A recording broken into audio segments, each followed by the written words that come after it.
What up, everybody?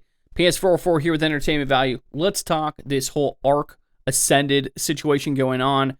It's honestly not surprising to me that much.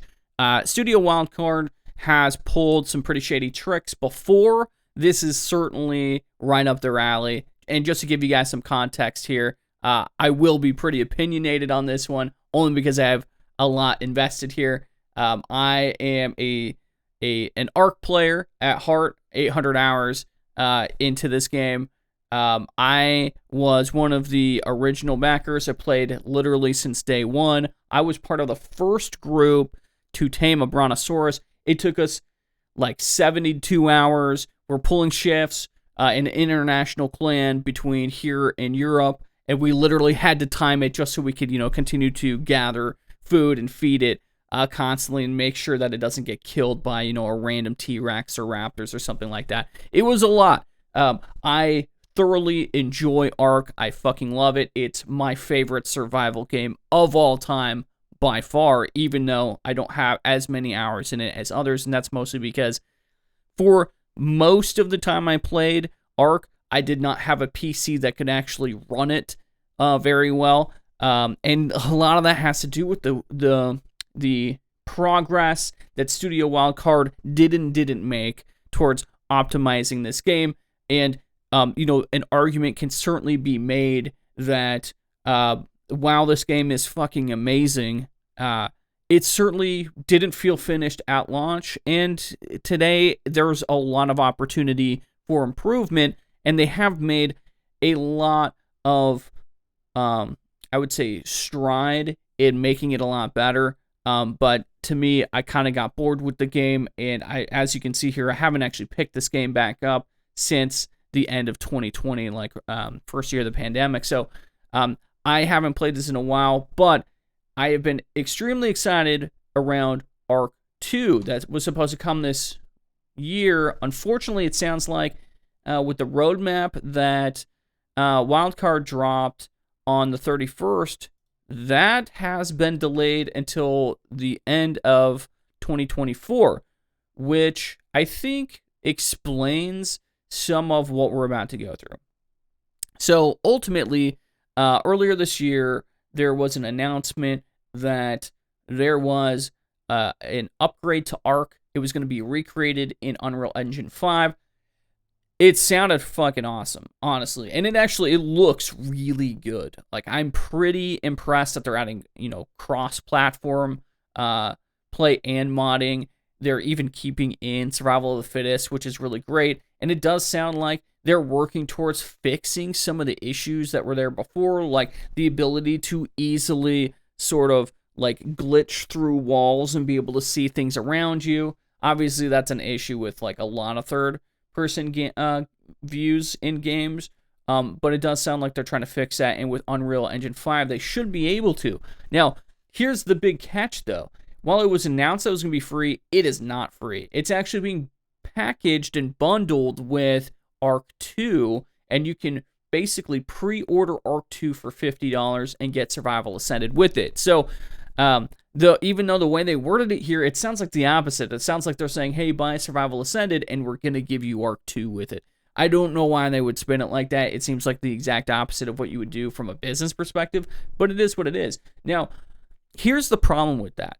A lot of us have a ton of hours in it, a ton of investment, and paying money to get this free upgrade, kind of rubs a lot of us the wrong way. And on top of that, they're doing two things that are really, I don't know if I want to say shady, but they're shady. Like the first is, as soon as this occurs, they're spinning down all support for the original ARK game. Now, I would love to jump into the details a bit more and understand, is that just vanilla servers disappearing, or are they saying you can't even have private servers? Because, getting rid of private servers as well would be pretty fucked up. And that would piss pretty much the entire community off. I don't think they're dumb enough to go that route. Now, the second piece to this is you're going to have to rebuy all the DLC. It does not come with it, which also means none of your shit is going to transfer over. And I'm going to just wager a guess that means there's probably not an easy way to transfer mods So mods are probably all going to have to be recreated. Now, with this update, there is some good news with the mods. It sounds like they are in the future going to be paid. Maybe not all of them, but it sounds like you can make them into a premium mod, and the maker of the mod will get 50% for what's being paid for that mod. The rest is probably going to this company Overwolf, which is a third-party company assisting with the mods, or Studio Wildcard themselves. Now, my biggest issue with this is, guys, the mod creators are doing all the work here. 50%, really? No matter how much you charge, it should be a fluctuating scale, or you should just literally have, hey, we take a $3 processing fee, Overwolf takes a $2 hosting fee, whatever that is. The rest should go to the modder, but hey, we don't get to make these demands, I guess. Anyway, aside from that, here's my personal problem with this, and this is a story from the beginning of my relationship with Studio Wildcard. I said before that the game doesn't feel finished. And granted, I'll have to play it, soon, so I can actually see how much progress they've actually made since 2020. But here's the biggest catch for me. When this game was still in alpha, they announced their first DLC and dropped it. They dropped the DLC while this game was still in alpha. That is a pretty shady tactic. And when that happened, that was my first time seeing Wildcard for who they truly were. It wasn't this band of friends making a game. It's very clearly like they're gonna have some pretty shady monetization practices, and this is just more of that. The fact that they're essentially spinning down all support for the original game on launch of the new updated Unreal Engine 5 game is unheard of. I can't think of a single game that's ever done that. Even Call of Duty, Activision, who I would say is the epitome of money grabbing, keep their servers up for 4 years or so. What the fuck is that, Wildcard? So with this, and granted, I hear that their stock tanked at the IPO of the parent company, which is a multi-billion-dollar company. Let's not pretend Wildcard's still an independent company whatsoever.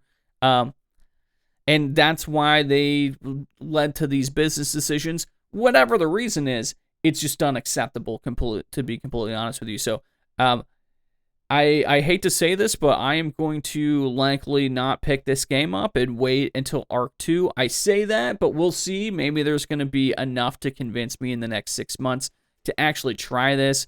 I really was hoping to actually hop back into ARK ahead of ARK 2 and just refresh myself with all the systems and everything. But it also sounds like from this announcement that they're expecting ARK 2 to be completely different.